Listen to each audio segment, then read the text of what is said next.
Tired of ads barging into your favorite news podcasts? Good news. Ad-free listening on Amazon Music is included with your Prime membership.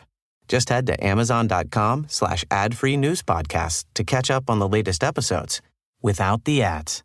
Enjoy thousands of Acast shows ad-free for Prime subscribers. Some shows may have ads. Ready to pop the question? The jewelers at BlueNile.com have got sparkle down to a science with beautiful lab-grown diamonds worthy of your most brilliant moments. Their lab-grown diamonds are independently graded and guaranteed identical to natural diamonds, and they're ready to ship to your door. Go to BlueNile.com and use promo code LISTEN to get $50 off your purchase of $500 or more. That's code LISTEN at BlueNile.com for $50 off. BlueNile.com, code LISTEN.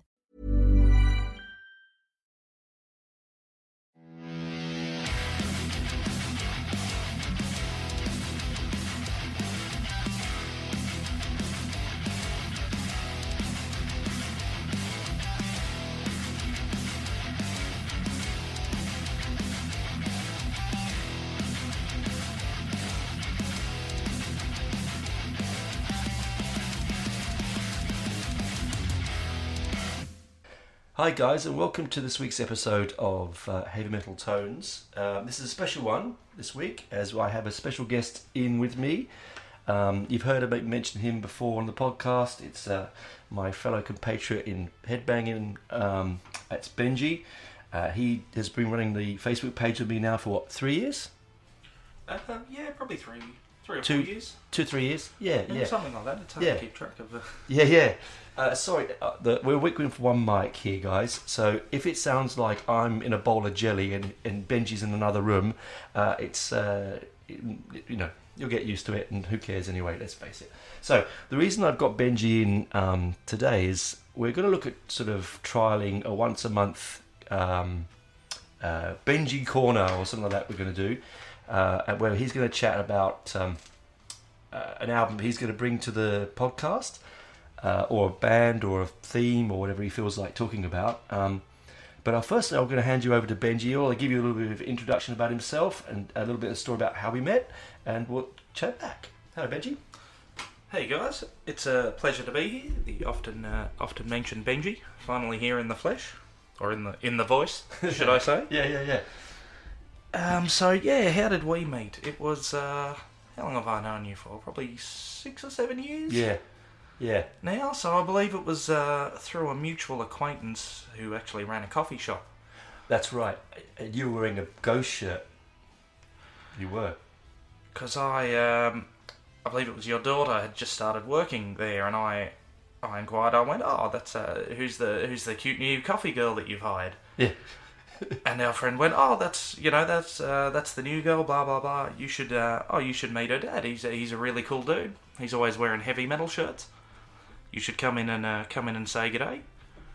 And so I think we got talking over our mutual love of Early Ghost. We'll just yes, let's not go there. Put an asterisk next to that. We'll get into the Ghost adventures. That's a different show, completely different. That is a very different show, perhaps a very negative show, but could be with some positive undertones, maybe. Yes. And so I remember we just got talking. Sort of discovered we had a very similar sort of personalities, even though there's a bit of an age difference between us. There is, yes, about 15, 16 years, but sort of a similar love of music, similar sense of humour. Yes. Just we just sort of clicked together. Yeah.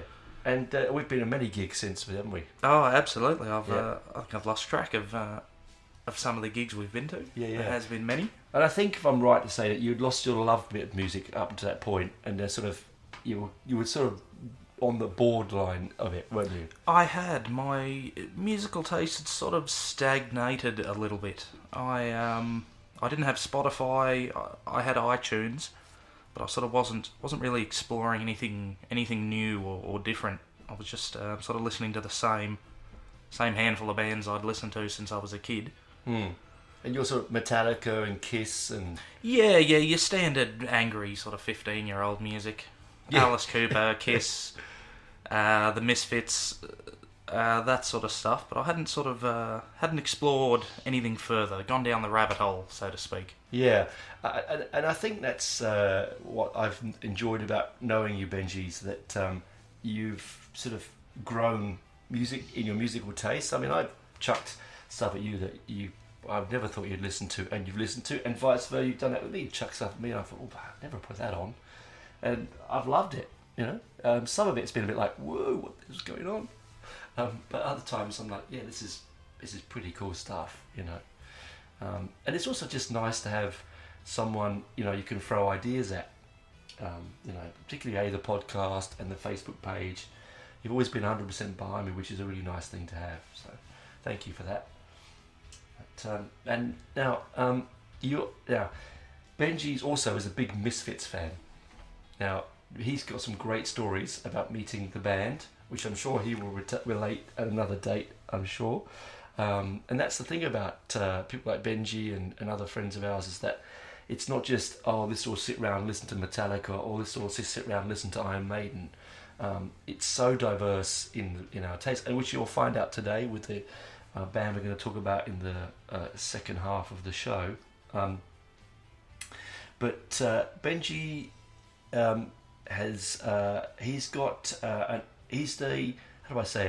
he's the prototypical Australian, if you listen abroad, right? Doesn't give a shit about anything else, but you're having a good time.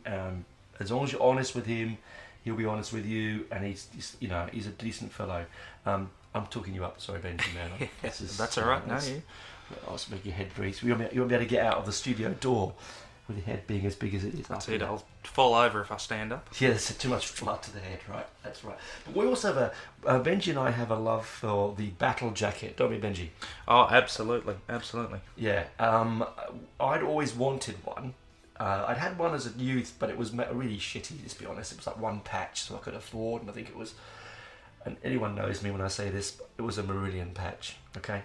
I'm not embarrassed by that. I'm not my Marillion love, but we sort of decided to start ordering patches, and it sort of snowballed, didn't it? The amount of patches that you and I were going through onto the jackets.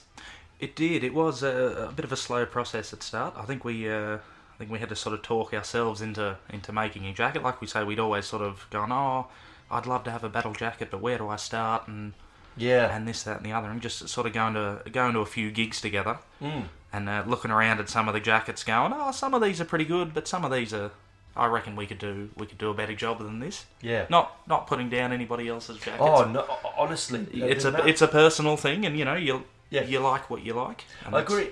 And you go to gigs, and how many times do we get stopped and turned around, like pirouetted? Oh, look at this, look at that. What band's that? What band's Benji? More than me, because without being, Benji's a big man. There's a lot of real estate. He's a tall, broad-shouldered man, so his jacket's got lots of patches on it.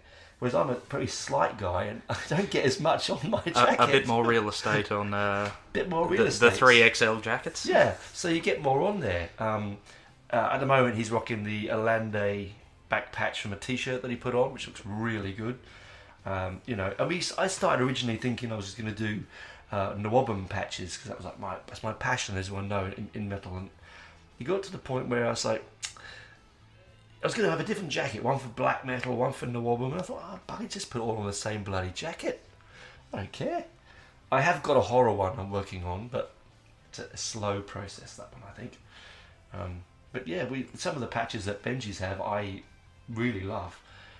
Any tips? Here's one for you guys, listeners out there who are going to do a jacket.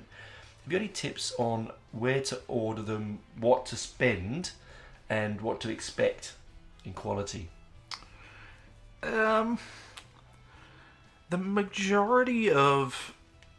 Well, not the majority. Probably half the patches that I have, I've probably just randomly got off eBay, because a lot of them are sort of hard to find bands that haven't existed for 20 or 30 years, bands that nobody's heard of, and a lot of the time you can only find sort of like reproduction patches, obviously like cheap Chinese knockoffs and stuff like that, but that's not the end of the world. Yeah.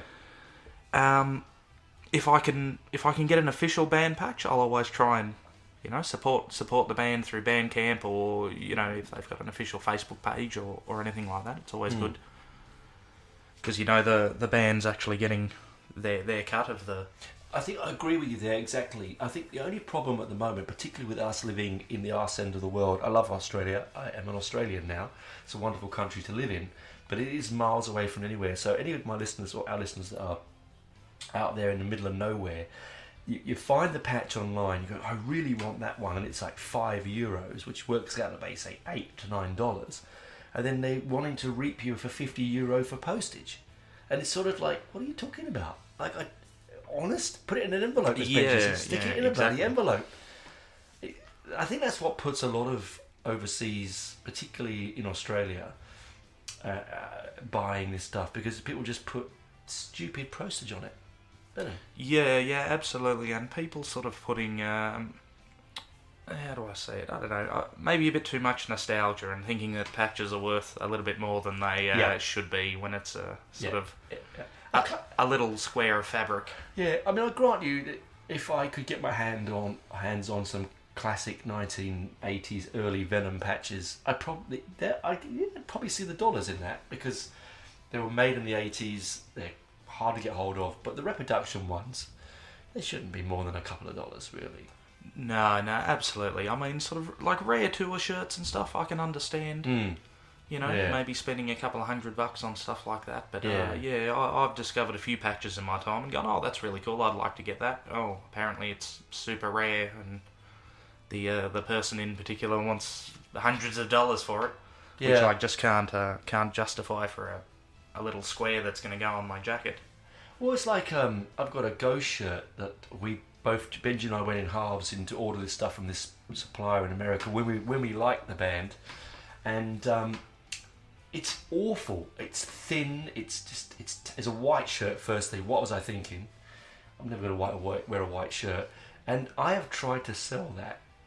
Anyone out there who's listening that wants a rare Ghost shirt circa 2019, you can have it, but from me for just private message me or send me heavymetaltones@gmail.com. I'm happy to talk to you, but no one seems to want it because it's too expensive for postage and stuff like that. I'm happy to go cheap postage, guys. I just want to get rid of it. Yeah, it can be a bit of a killer, like you mentioned before. Being in Australia, that can be the one of the downsides to sort of. It is. And here's, when you're doing a jacket, are you a fan of the iron-on or stitching? Oh no, stitching 100%. I've my current jacket, my main battle jacket that I wear is probably about 3 years it's taken me to sort of perfect it. Yeah. Finally. Yeah, I've seen it. It's gone through many iterations. It has gone through many iterations. Yeah. And I said irritations. Irritations. Sorry. Hey guys, we just freewheeling it here, so yes. Irritations. More beer. Stop and have a brief beer break. It has gone through a few because you've moved them around a lot. I've only done it probably twice, I think, on mine. You've moved yours around a bit. I'd say my main piece of advice if you're starting a new jacket is wait and build up the patches. Yeah, and then start putting them on. And then put them on when you've got a decent amount. Mine went through so many changes because every time I got a patch, I'd want to sew it on immediately. Yeah. And then you sort of get halfway through and go, oh, okay, well, I don't have enough room, or I don't quite like the layout, or the patches don't quite fit or flow, and then you have to slowly unpick them all and put them all back on. I noticed that when I looked to buy a patch, I actually look at the shape of the patch because I think, will it fit a spot I've got? Unless I really love it, then I'll just buy it and then I'll work it a space to go in. But most of the time I'll be going, I think I need a triangle one, or I need that. One of the ones that I find difficult are the circle ones. They're really great, but once you put them on the jacket, you lose real estate. Because you can't put anything next to it. The circles are very difficult. I like pretty much just your square or your rectangle ones because I like to cover most of my real estate. Yeah, I agree with you. Although we also have studs and chains and stuff. Yeah. It's quite fun. As the jacket progressed, I got a little bit more creative and started adding all the studs and chains and Death's fancy, heads. fancy skulls and all sorts of. Basically, anything that I could sew onto it, would go onto it. So it's quite eclectic.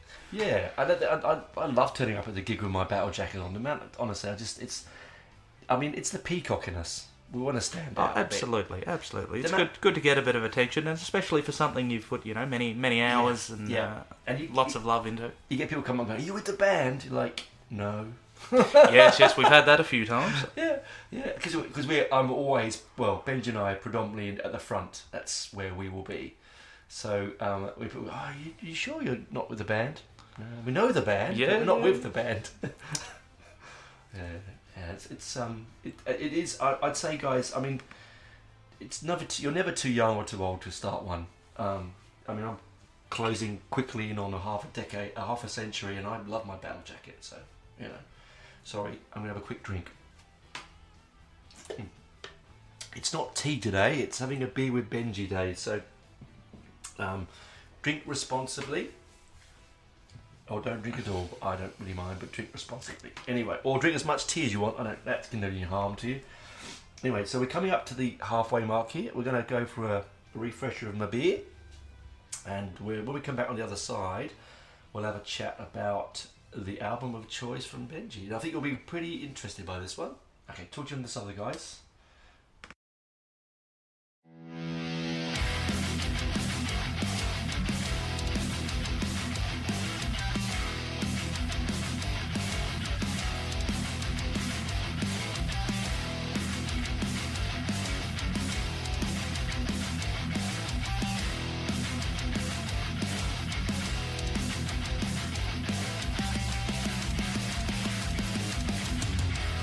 Hey guys, welcome back to part 2. So I'm here with Benjy, my co-collaborator on our Facebook page, my gig buddy and musical partner, and we're going to talk about an album and a band, or band and an album that I'd never heard of until I'd met Benjy. Subsequently, I've listened to them quite a lot. I revisited them this week on request because we're doing the show today. And it's the band, the Lord Weird Slough Feg. That's SLOUGHFEG. They've shortened their name since to Slough Feg. They're a California-based band formed in 1996. They get their name from the Celtic folklore magazine called Slain, which I think I remember thumbing through years ago in Forbidden Planet in London. They're a 4-piece band with 10 studio albums and 1 live album, and we're going to talk about today their 8th studio album, which was Animal Spirits. Anyone out there who's a gamers will probably know their most popular album, which is The Traveller. The Traveller. This could not be more in my wheelhouse than you ever could think. It's proggy, it's maideny, it has, I think they sound like Rush. They have long pieces of music with long instrumental pieces. The guitars, dual guitar, the first album sounds just like something from the first 2 Maiden albums. Guitar sound, it sounds like the lead guitarist and main singer Mike Scalzi, if I said that wrong, Scalzi, has gone, oh guys, let's nick their sound. I didn't mean that. I didn't mean nick it, that's the wrong word. Let's take a sound we really like. And it works so well. But anyway, I'll leave it over to Benjy to have a chat about why he likes them, what he gets out of them, and then we might talk about the album Animal Spirits. Sounds good. So I'd first heard of the Lord Weird Slough Feg many years ago. I was sort of Googling, I play a lot of sort of tabletop games like Warhammer 40,000, that sort of stuff. Revealing the nerd inside me, that's alright. Nerd! And I remember sort of just Googling sort of background music and stuff to have while you were playing games. And somebody had mentioned, this crazy band called the Lord Weird Slough Feg, and so this was before Spotify and that sort of stuff. So I looked up some of their stuff on YouTube, and it was very strange, to put it to put it lightly. Yeah. So their early, I think their first 3 albums, when they're known as the Lord Weird Slough Feg, are very heavily fantasy based. Mm. So a lot of the songs are about goblins and demons and minotaurs and witches' cauldrons and all sorts of wacky stuff like that. And it didn't suck me in at the time. I went, okay, this is okay, but it's not quite my thing. Mm. I was still in my sort of stagnant music period then, so I sort of went, oh, okay, this isn't quite for me. And it was sorry, it was a few years later. I was starting to work in the bakery. I work in a supermarket, and I was doing some shifts in the bakery, and it was the graveyard shift of sort of 9 p.m. till 7 or 8 a.m. And I thought, well, now's a good time to get in to invest in Spotify. I'm going to be alone by myself making bread all night. Mm. And well, one of the best things I ever did. Yeah, it's amazing. It's great talk, isn't it? And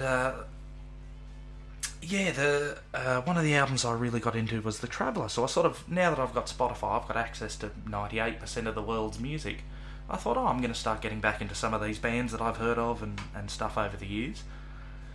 And yeah, so their album, The Traveller, was a bit different from their earlier stuff because it was science fiction. Actually based on a 70s, 80s role-playing game that they'd played as kids, or one of them had played as kids. And I thought, oh, that's a bit more in my wheelhouse, the science fiction. So I listened to that, and it absolutely blew me away. It was... One second. I'm having some technical issues in my... One moment. Issues. Back, guys. Sorry about that. Sorry about that. The gremlins are in the microphone again. You come here for the wonderfully edited podcast. I know that. Anyway, carry on. Carry on. That's it. We call it Unplugged. Unplugged. And yeah.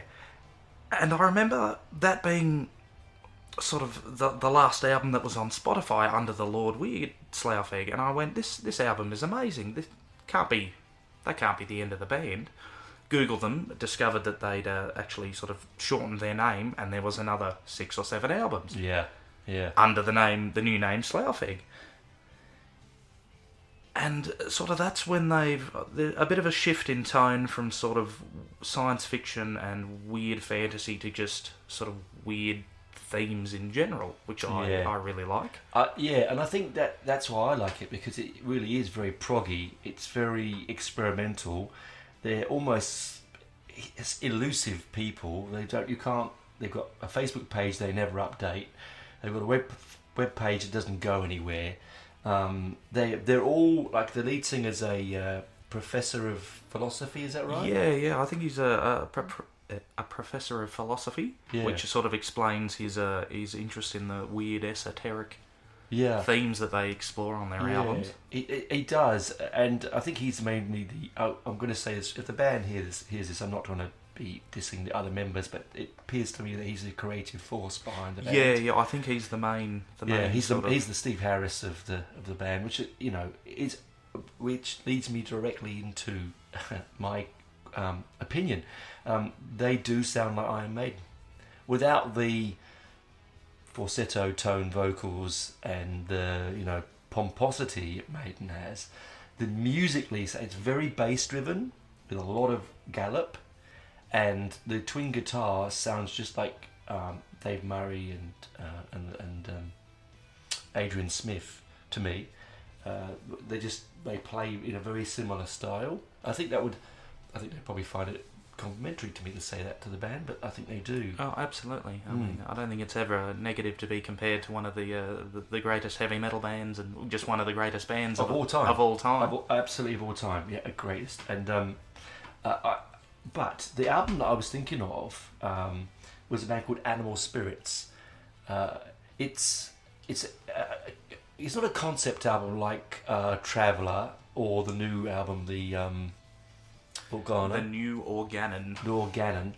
But it's got obviously it's got a theme running through it that's sort of based on sort of animal spirit and Celtic. There's a werewolf story in there. There's a vampire story. I think that's the Casket, which is my favourite song on the album. Yeah, it seems to be sort of very influenced by like sort of spirituality, religion, and sort of the beast within. Yes, that's what I was looking for. The sort of the primordial. Yeah.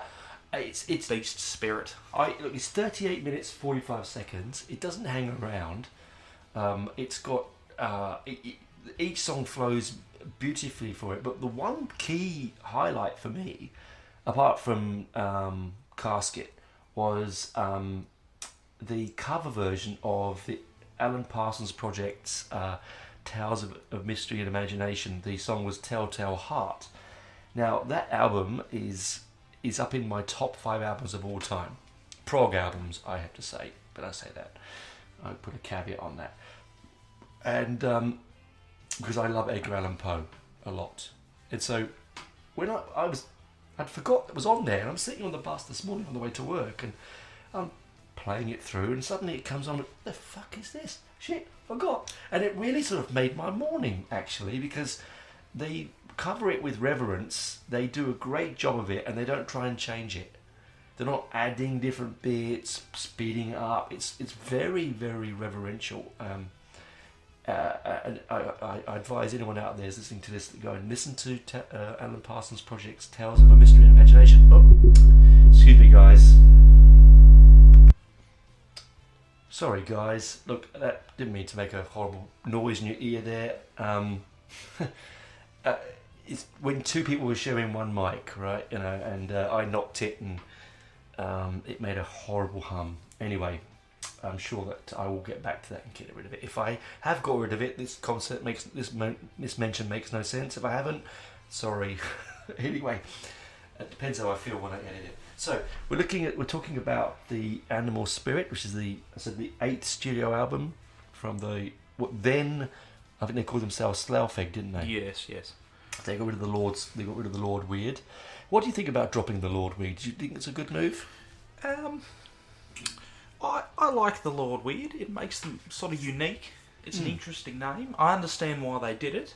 I mean, when they dropped the name, it was sort of just before the rise of digital sort of music and streaming. And apparently it was very hard to find their CDs. What do you categorise it under? Sort of like alphabetically. Lord, Weird, Feg, Slough. Like it's a bit of a long, complicated name, so they sort of made the decision just to shorten it. Yeah, I'm sort of with you. I like the full name. I think unofficially that it's still sort of the Lord Weird. Like most of the shirts that I have still have the Lord Weird Slough Feg. I think just officially. Yeah, I think I'm with you. I think it's a bit strange that. I mean, I feel sad.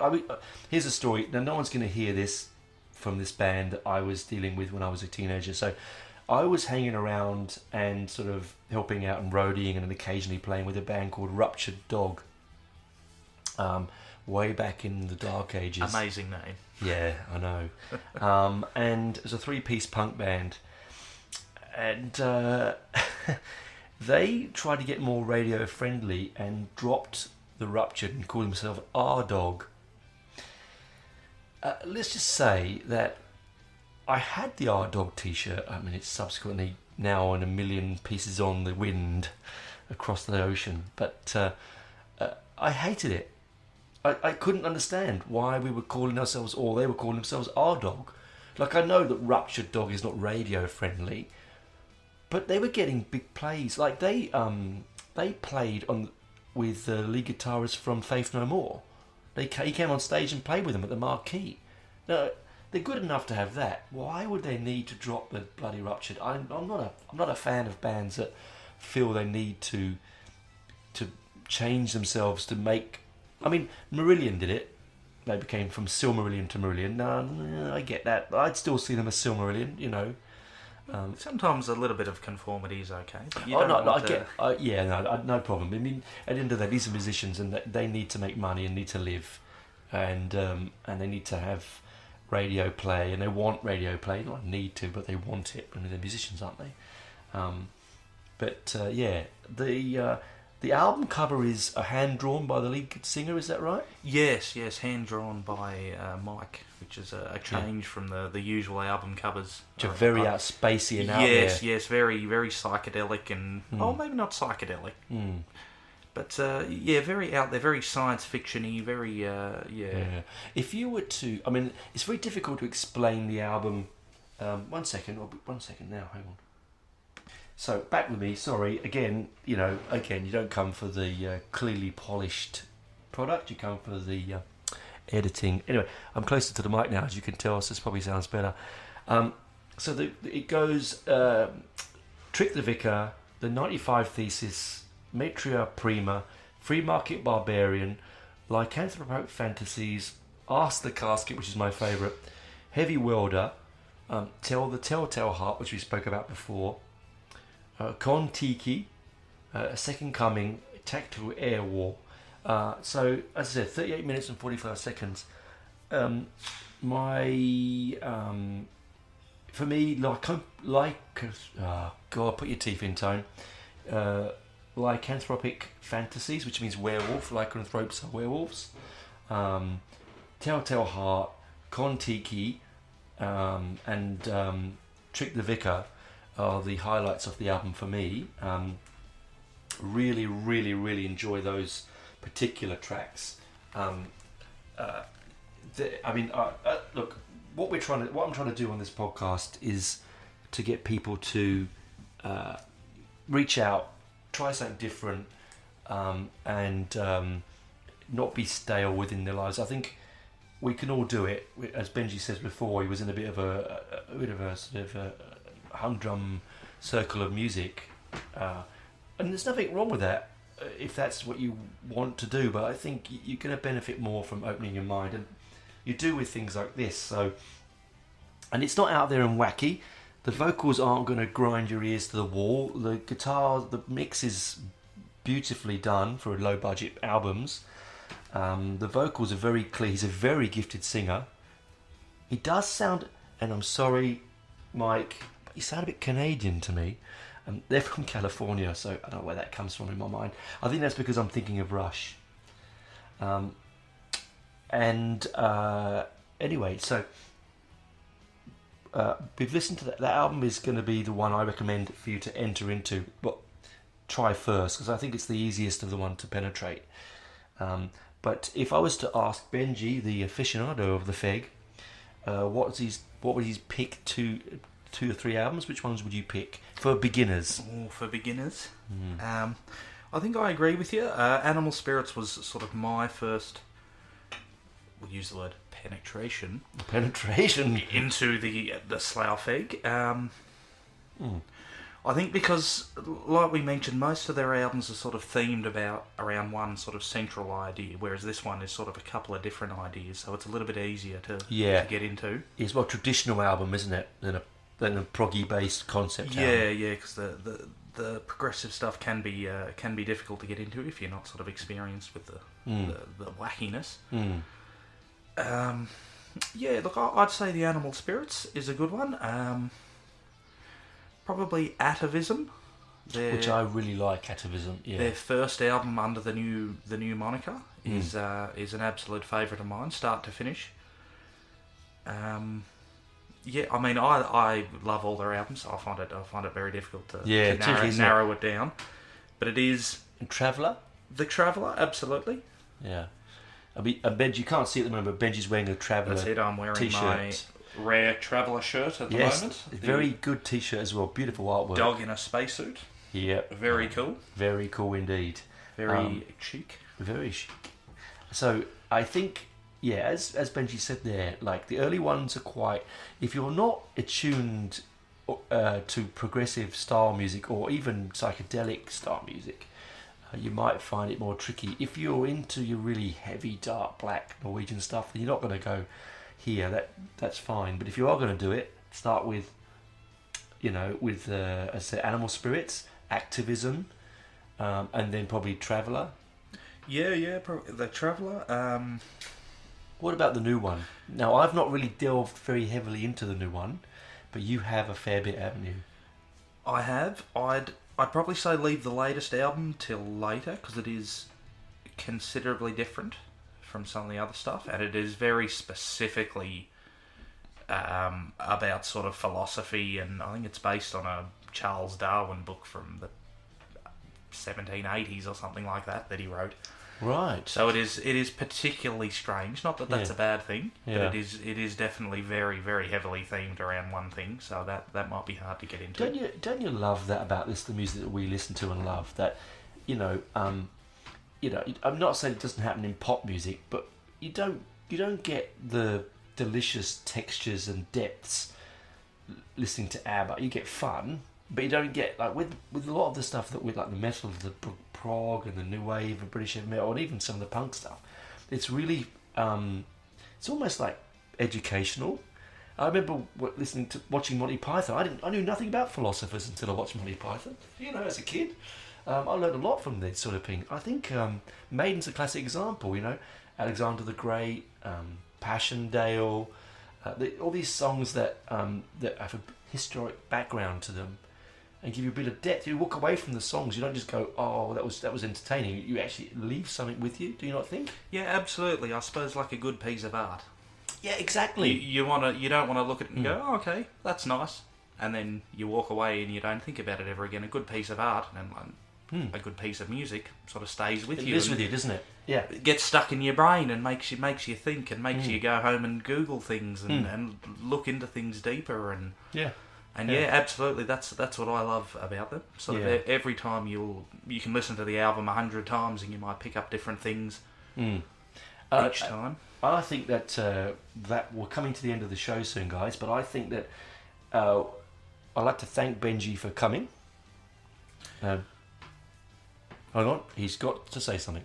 No, it was just looking. It was false alarm. He was gesticulating at me, people, and after he's wiped himself down, he will be finished. But this is the experiment, guys. Please let me know how it goes. I'd love to some feedback. I haven't listened to it yet through the click-clack of the tins, beer tins.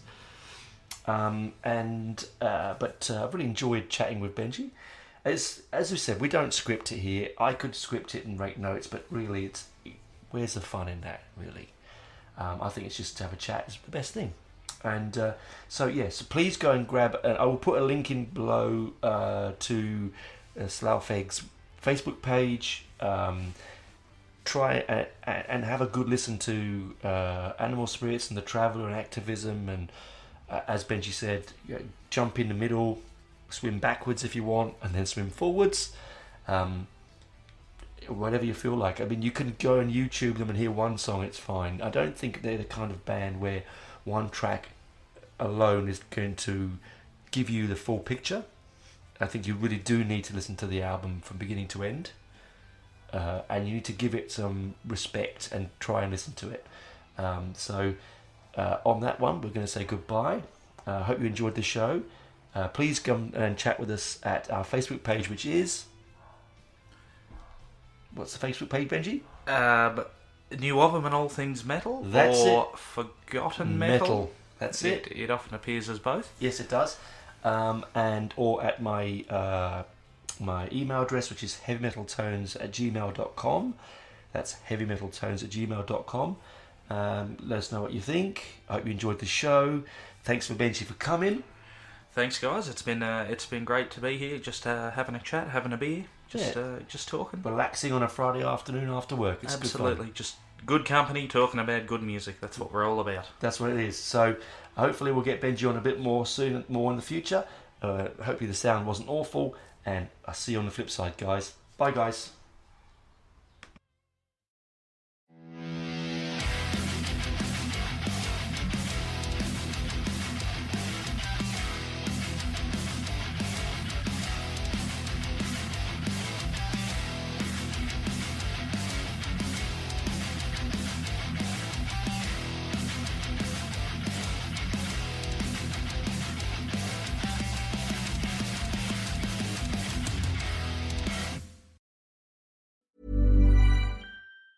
Get the best workout with the best kept secret in fitness. Hydro, the state-of-the-art at-home rower. Hydro engages 86% of your muscles, delivering the ultimate full-body workout in just 20 minutes. From advanced to beginner, Hydro has over 4,000 classes that are shot all over the world and are taught by Olympians and world-class athletes. For a 30-day risk-free trial with free standard shipping, go to Hydro.com and use code ROW500 to save up to $500. That's HYDROW.com, code ROW500. If there's one thing that my family and friends know me for, it's being an amazing gift giver. I owe it all to Celebrations Passport from 1-800-Flowers.com, my one-stop shopping site that has amazing gifts for every occasion. With Celebrations Passport, I get free shipping on thousands of amazing gifts. And the more gifts I give, the more perks and rewards I earn. To learn more and take your gift giving to the next level, visit 1-800-Flowers.com/ACAST. That's 1-800-Flowers.com/ACAST. Tired of ads barging into your favorite news podcasts? Good news. Ad-free listening on Amazon Music is included with your Prime membership. Just head to amazon.com/ad-free news podcasts to catch up on the latest episodes without the ads. Enjoy thousands of Acast shows ad-free for Prime subscribers. Some shows may have ads.